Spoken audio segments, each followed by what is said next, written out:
Investment ಮಾಡ್ತೀವಿ. ನಾ ಅದನ್ನೇ ಹೇಳಿದ್ನಲ್ರಿ. ಬಿಜೆಪಿ ಶಾಸಕ ಯಾರ್ದಾರ ಸರ್? ಯಾರೋ ಬಿಜೆಪಿ ಬಿ ಶಾಸಕ ನಮಗೆ ಒಬ್ಬರು ಬಿ ಶಾಸಕ ನಮಗೆ ಜಾಬ್ ಆಗಿಲ್ಲ.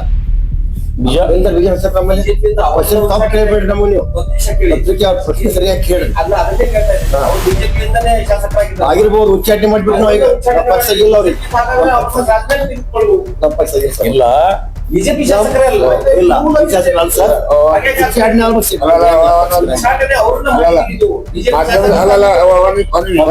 ಒಂದ್ ನಿಮಿಷ ಇದು ಪ್ರಶ್ನೆಗೆ ದಯಮಾಡಿ ಅರ್ಥ ಸರ್ ಸರ್ ಅವರು ಅಧ್ಯಕ್ಷರು ಸರಿಯಾಗಿ ಹೇಳಿದ್ರೆ ಅದನ್ನ ಕ್ಲಾರಿಫೈ ನೀಟಾಗಿ ಕೊಡ್ತೀನಿ. ನಿಯಮಾವಳಿಗಳ ಪ್ರಕಾರ ಒಬ್ಬ ವ್ಯಕ್ತಿ ಪಕ್ಷದ ಚಿಹ್ನೆಯಲ್ಲಿ ಗೆದ್ದಾಗ ಎಲ್ಲಿವರೆಗೆ ಪಕ್ಷ ನಿಂತ್ಕೊಂಡಿರುತ್ತೆ ಅಲ್ಲಿವರೆಗೆ ಪಕ್ಷದ ಶಾಸಕ. ಪಕ್ಷ ಉಚ್ಚಾಟನೆ ಮಾಡಿದ್ಮೇಲೆ ಅವರು ಇಂಡಿಪೆಂಡೆಂಟ್ ಎಮ್.ಎಲ್.ಎ. ಈಗ ಅವ್ರಿಗೆ ನೋಡಿ ಅವರಿಗೆ ಚೇರ್ ಕೂಡ ಇಂಡಿಪೆಂಡೆಂಟ್ ಎಮ್.ಎಲ್.ಎ. ಪಕ್ಕದಲ್ಲಿ ಕೊಟ್ಟಿದ್ದಾರೆ ಅಂದ್ಮೇಲೆ ನೀವು ಅವ್ನು ಬಿಜೆಪಿ ಎಮ್.ಎಲ್.ಎ. ಅಂತ ಹೇಳಿ ಅನ್ಬೇಡಿ ಅಂತ ಹೇಳಿ ನಮ್ಮ ಅಧ್ಯಕ್ಷರು ಹೇಳಿರ್ತಕ್ಕಂಥ ಸರಿ ಇದೆ. ಇನ್ಮೇಲೆ ನಾವು ಮಾಧ್ಯಮ ಸ್ನೇಹಿತರು ಕೈ ಮುಗಿ ಕೇಳ್ಕೊತೀವಿ, ಯಾರು ಬಿಜೆಪಿ ಶಾಸಕರು ನಮ್ಮ ಜಿಲ್ಲೆಯಲ್ಲಿ ಇಲ್ಲ.